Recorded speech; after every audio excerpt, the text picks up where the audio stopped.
ಬಿಸ್ಮಿಲ್ಲಾಹಿರ್ ರಹಮಾನಿರ್ ರಹೀಂ. ಆಫ್ತಾಬಾದ ನಾನು ಮೈಸೂರಿನ ಕೆಆರ್ ಮೊಹಲ್ಲಾ ನಿವಾಸಿಯಾಗಿದ್ದು, ಈ ದಿವಸ ಮಾನ್ಯ ಜನಪ್ರಿಯ ಶಾಸಕರಾದಂಥ ಶ್ರೀಯುತ ಅಲ್ಹಾಜ್ ತನ್ವೀರ್ ಸೇಠ್ ಸಾಹೇಬರು ವಕ್ಫ್ ಬೋರ್ಡ್ಗೆ ಸಂಬಂಧಪಟ್ಟ ಹಾಗೆ ಒಂದು ಹೇಳಿಕೆಯನ್ನು ಕೊಟ್ಟಿರುತ್ತಾರೆ.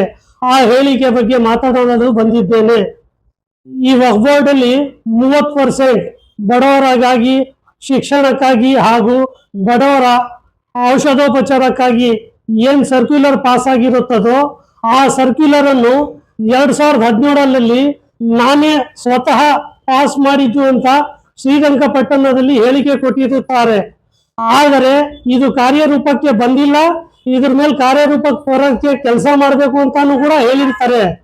ಆದ್ರೆ ಈ ಇಶ್ಯೂ ಯಾವಾಗ ಮೈಸೂರಲ್ಲಿ ಜನಗಳ ಮುಂದೆ ಪ್ರಚಾರಕ್ಕೆ ಬರ್ತೋ ಆವಾಗ ಇವರು ಈ ಇಶ್ಯೂಗೆ ಟ್ವಿಸ್ಟ್ ಕೊಡೋದಕ್ಕೆ ಅಂತಾನೋ ಏನೋ ಬಂದು ಬೇರೆ ಹೇಳಿಕೆ ಕೊಟ್ಬಿಡ್ತಾರೆ.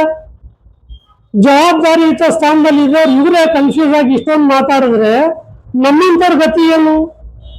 ಇವ್ರ ಜವಾಬ್ದಾರಿಯುತ ಸ್ಥಾನದಲ್ಲಿ ಇದ್ದು ಈ ತರ ಹೇಳಿಕೆಗಳು ಕೊಟ್ರೆ ನಾವೇನಂತ ತಿಳ್ಕೋಬೇಕು, ಯಾವ್ದು ಸರಿ ಅಂತ ತಿಳ್ಕೋಬೇಕು, ಯಾವ್ದು ತಪ್ಪು ಅಂತ ತಿಳ್ಬೇಕು, ಒಂದೂ ಗೊತ್ತಾಗ್ತಾ ಇಲ್ಲ.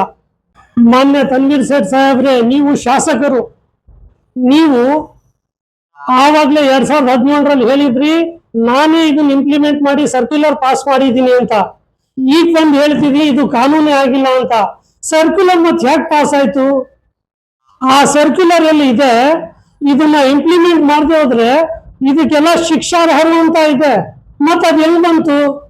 ಅದಕ್ಕೋಸ್ಕರ ನಾನು ನಿಮ್ಮಲ್ಲಿ ಎಷ್ಟೇ ರಿಕ್ವೆಸ್ಟ್ ಮಾಡ್ಕೊಳ್ಳೋದು, ಇನ್ಮುಂದಾದ್ರೂ ಇಷ್ಟು ದಿನ ಏನ್ ನಡೆದಿದ್ಯೋ ಅದು ಗೊತ್ತಿಲ್ಲ, ಇನ್ಮುಂದಾದ್ರೂ ನಾನು ನಿಮ್ಮ ಹತ್ರ ಕೈ ಮುಗ್ದಿ ಕೇಳ್ಕೊತೀನಿ. ನೀವೊಬ್ರು ಶಾಸಕ ಸ್ಥಾನದಲ್ಲಿ ಇದ್ದೀರಾ, ನೀವು ನಿಮ್ ಹೇಳಿಕೆಯಿಂದ ನಿಮ್ ಪ್ರಭಾವ ವಕ್ಫ್ ಬೋರ್ಡ್ ಅಲ್ಲಿ ಏನಿದೆ ಅಂತ ನನಗೆ ಚೆನ್ನಾಗಿ ಗೊತ್ತಿದೆ. ನಿಮ್ಮ ಮಾತಿಂದ ಎಲ್ಲ ಬದಲಾವಣೆ ಆಗೋಕ್ ಸಾಧ್ಯ ಇದೆ. ನೀವು ಈ ಕಡೆ ಗಮನ ಹರಿಸಿ ಅಂತ ನಮ್ಮ ಜನಗಳ ಬಡವರ ಪರವಾಗಿ ನಾನು ಕಳಕಳಿಯಿಂದ ಮನವಿ ಮಾಡ್ಕೊತಿದ್ದೀನಿ. ಈ ವಕ್ಫ್ ಬೋರ್ಡ್ ಇರೋದೇ ನಮ್ಮ ಮುಸಲ್ಮಾನರ ಸಮುದಾಯಕ್ಕೋಸ್ಕರ ಅಂತ ನಮ್ಮ ಹಿರಿಯರು ದಾನ ಮಾಡಿರೋದು. ಇದನ್ನ ಸದ್ಬಳಕೆಯಾಗಿ ಇದನ್ನ ಸದುಪಯೋಗ ಪಡಿಸ್ಕೊಂಡು ಆವಾಗಲೇ ಇದರಲ್ಲಿ ಎಜುಕೇಶನ್ಗಳು ತಂದು ಶಿಕ್ಷಣಕ್ಕೋಸ್ಕರನು ಅಥವಾ ಆರೋಗ್ಯಕ್ಕೋಸ್ಕರ ಹಾಸ್ಪಿಟಲ್ಗಳು ತೆಗೆದಿದ್ರೆ ನಮ್ಮ ಜನಗಳು ಡಿಗ್ರಿ ತಗೊಂಡು ಈ ಕಡೆ ಆ ಕಡೆ ಕೆಲ್ಸಕ್ಕೆ ಹೋಗೋದ್ ಬೇಕಾಗಿರ್ಲಿಲ್ಲ. ಈ ಕ್ರಿಶ್ಚಿಯನ್ ಸಮುದಾಯದವ್ರು ನೋಡಿ ಅವರು ಹೆಂಗೆ ತಮ್ಮ ಶಿಕ್ಷಣ ಸಂಸ್ಥೆಗಳನ್ನ ಕಟ್ಕೊಂಡು ಅಲ್ಲಿ ಅವ್ರವ್ರಿಗೆ ಕೆಲಸ ಕೊಟ್ಕೊಂಡು ಹೆಂಗ್ ಮುಂದುವರ್ಸ್ಕೊಂಡು ಹೋಗ್ತಾ ಇದ್ದಾರೆ. ನಮ್ ಜನ ಯಾಕೆ ಇದನ್ನೆಲ್ಲ ಮಾಡ್ಲಿಲ್ಲ? ಇದಕ್ಕೆಲ್ಲ ನಾವ್ ಯಾರನ್ನ ಹೊಣೆ ಅಂತ ತಿಳ್ಕೊಳ್ಳೋಣ. ಇವತ್ತಿನ ದಿನ ನಾವೇ ಇದೇನ್ ಧ್ವನಿ ಏನಾದ್ರು ಎತ್ತಿಲ್ಲ ಅಂದ್ರೆ ಇನ್ ಮುಂದೆ ನಮ್ ತಲೆಮಾರು ಇನ್ನೂ ಶೋಚನೀಯ ಸ್ಥಿತಿನಲ್ಲಿ ತಲುಪಿಡ್ತದೆ. ಅದಕ್ಕೋಸ್ಕರ ನಾನು ಇವತ್ತು ಕಳಕಳೆಯಿಂದ ಎಲ್ಲರಲ್ಲೂ ಮನವಿ ಮಾಡ್ಕೊಳ್ಳೋದು ಏನಂದ್ರೆ, ಈ ವಕ್ಫ್ ಬೋರ್ಡ್ ಸಂಬಂಧಪಟ್ಟ ಹಾಗೆ 30% ಎಲ್ಲಾರ ಸಂಸ್ಥೆಯವರು ತಮ್ಮ ಉಳಿತಾಯದಲ್ಲಿ ತೆಗೆದು ಬಡವರಿಗೋಸ್ಕರ, ಶಿಕ್ಷಣಕ್ಕೋಸ್ಕರ, ಔಷಧೋಪಚಾರಕ್ಕೋಸ್ಕರ ಉಪಯೋಗಿಸ್ಬೇಕು. ಇದನ್ನೆಲ್ಲ ವಕ್ಫ್ ಬೋರ್ಡ್ ಸಂಬಂಧಪಟ್ಟವರು ನೋಡ್ಬೇಕು, ಈ ತರ ಎಲ್ಲ ನಡೀತಾ ಇದೆಯಾ ಅಂತ ಅಂದ್ಬಿಟ್ಟು. ಆ ತರ ಎಲ್ಲ ಮಾಡಿದ್ರೆ ಏನಾದ್ರು ಒಂದು ಕೆಲಸ ಕೈ ಬಿಡುತ್ತೆ. ಹೀಗೆ ಕೈ ಕಟ್ ಕೂತ್ಕೊಂಡ್ರೆ ಆಗೋದಿಲ್ಲ. ನಮ್ಮ ಮುಸಲ್ಮಾನರ ಬಗ್ಗೆ ಸಾಚಾರ್ ಕಮಿಟಿ ವರದಿ ಮನಮೋಹನ್ ಸಿಂಗ್ ಸಾಹೇಬರು PM ಆಗಿದ್ದಾಗ ವರದಿ ಬಂತು. ಆ ವರದಿ ತಗೊಂಡು ನೋಡಿದ್ರೆ ದಿಗ್ಭ್ರಮೆ ಆಗುತ್ತೆ. ಆ ವರದಿನಲ್ಲಿ ಮುಸ್ಲಿಮರ ಸ್ಥಿತಿಗತಿ ಬಗ್ಗೆ ಯಾವ ತರ ವಿವರಣೆ ಕೊಟ್ಟಿದ್ದಾರೆ ಅಂತ ಅಂದ್ರೆ, ಆ ತರ ಸ್ಥಿತಿ ತಲುಪಿಸೋರು ಯಾರು? ನಮ್ ಇವತ್ತಿನ ಪರಿಸ್ಥಿತಿ ಹೆಂಗಾಗಿದೆ ಅಂತ ಅಂದ್ರೆ ಮುಸಲ್ಮಾನರದು ಅಂಗೈಲಿ ಬೆಣ್ಣೆ ಇಟ್ಕೊಂಡು ಉಪ್ಪು ಕಲಿಯೋ ಹಾಗಾಗ್ಬಿಟ್ಟಿದೆ. ಇದನ್ನೆಲ್ಲ ಮಾಡ್ತಾ ಇರೋರು ಯಾರು?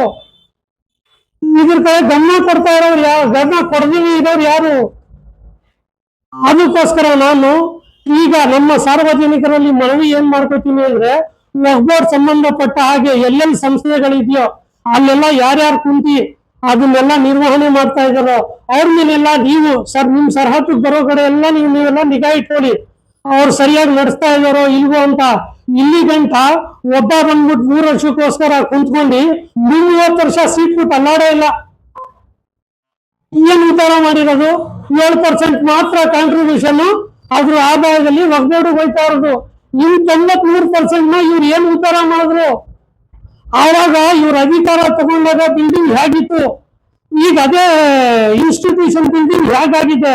ಈ 93% ಅವ್ರು ಅಷ್ಟು ವರ್ಷದಲ್ಲಿ ಏನ್ ಡೆವಲಪ್ ಮಾಡಿದ್ದಾರೆ ತೋರಿಸ್ಲಿ. ಪ್ರೆಸೆಂಟ್ ನಮ್ಮ ವಕ್ಫ್ ಕಮಿಟಿ ಅಧ್ಯಕ್ಷರಾಗಿ ಆಯ್ಕೆಯಾಗಿರುವ ಅಜೀಜುಲ್ಲಾ ಅವ್ರು ಅಜ್ಜು ಭೈ ಅವ್ರಿಗೆ ನಾನು ಇಷ್ಟೇ ಮನವಿ ಮಾಡ್ಕೊಳ್ಳೋದು, ಇದು ಈಗ ನೀವು ಸ್ಥಾನ ಅಲಂಕರಿಸಿದ್ರ, ನಿಮ್ ಜೊತೆ ಒಳ್ಳೆ ಟೀಮ್ ಇದೆ, ಒಳ್ಳೆ ಉಲ್ಮಾ ಕೂಡ ಸೇರ್ಕೊಂಡಿದ್ದಾರೆ. ಈ ತರ ಉಲ್ಮಾಗಳು ಇನ್ನೂ ಸ್ವಲ್ಪ ಸೇರ್ಸ್ಕೋಬೇಕು. ಆವಾಗ ನಿಮ್ಗೆ ನಡೆಯೋದಕ್ಕೆ ಹೆಂಗೆ ಅಂತ ಗೊತ್ತಾಗುತ್ತೆ, ಅವ್ರು ದಾರಿ ತೋರಿಸ್ಕೊಡ್ತಾರೆ. ನಾನೇನ್ ಕೇಳ್ಕೊಳ್ಳೋದು ಅಂತಂದ್ರೆ, ಇಷ್ಟೊತ್ತು ಮೈಸೂರಲ್ಲಿ ಇಷ್ಟು ದಿವಸ ಹೇಗ್ ನಡೆದಿದೆ ಅದನ್ನೆಲ್ಲ ಪರಾಮರ್ಶೆ ನೋಡ್ಕೊಂಡು ಅಲ್ಲಿ ಎಲ್ಲೆಲ್ಲಿ ತಪ್ಪು ಮರೀತಾರೆ ಅದನ್ನೆಲ್ಲ ನಿಗಾ ಇಟ್ಕೊಂಡು ಮುಂದೆ ಆ ತಪ್ಪು ಮರೀದಿರೋ ಹಾಗೆ ನೋಡ್ಕೊಳ್ಳಿ ಅಂತ ಇಷ್ಟು ಮನವಿ ಮಾಡ್ಕೊಳ್ತೀನಿ. ಸಾರ್ವಜನಿಕರಲ್ಲಿ ನಾನು ಇಷ್ಟೇ ಕೇಳ್ಕೊಳ್ಳೋದು, ನೀವು ನಿಮ್ ಸರಹದ್ನಲ್ಲಿ ಏನ್ ಬರುತ್ತೆ ವಕಾಸ್ತಿ ಅದ್ರ ಬಗ್ಗೆ ನೀವು ಕೂಡ ನಿಗಾ ವಹಿಸಿ. ಆಗ್ಲೇ ನಮ್ಮ ಮುಂದಿನ ಪೀಳಿಗೆ ಏನಾದ್ರು ನಾವು ಉದ್ಧಾರ ಆಗುವ ಹಾಗೆ ಮಾಡ್ಬಿಟ್ಟು ಹೋಗಕ್ ಬಿಡೋದು. ಇಲ್ಲಾಂದ್ರೆ ನಾವೀಗ ಯಾವ ಸ್ಥಿತಿಲಿ ಇದೀವೋ ಇನ್ನೂ ಕೆಟ್ಟ ಸ್ಥಿತಿನಲ್ಲಿ ನಮ್ಮ ಮುಂದಿನ ಜನಗಳೇ ಇರ್ತಾರೆ. ಇಷ್ಟೇ ನನ್ನ ಮಾತನ್ನ ಮುಗಿಸ್ತೀನಿ. ಜೈ ಹಿಂದ್, ಜೈ ಕರ್ನಾಟಕ. ಅಸ್ಸಲಾಮು ಅಲೈಕುಂ ರಹಮತುಲ್ಲಾಹಿ ಬರ್ಕಾತುಹು.